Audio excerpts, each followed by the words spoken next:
জীবনের গল্প লিখতে গিয়ে কলমের কালি হয়ে যায় শেষ। যৌবনের টকবগে ঘোরাটিও এখন বার্ধক্যে এসে নিস্তেজ। জয় পরাজয়ের হিসাব করি না, শেষ জীবনে এসে সংসারের একটু শান্তির খুঁজে দিন চলে যায় বেশ। যৌবনের পর বার্ধক্য আসে, আচরণে আসে পরিবর্তন।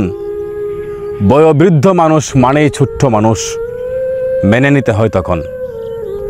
তোমরাও যখন ছোট্ট কুকাঠি ছিলে, করতে হাজারো দুষ্টামি, তোমাদের পাগলামিতে অতিষ্ঠ হয়ে কখনো তো অভিযোগ করিনি।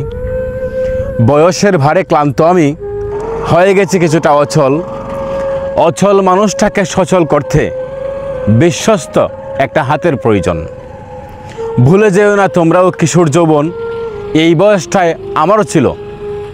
বয়োবৃদ্ধ হবে তোমরাও একদিন, এই কথাটি মাথায় রেখো।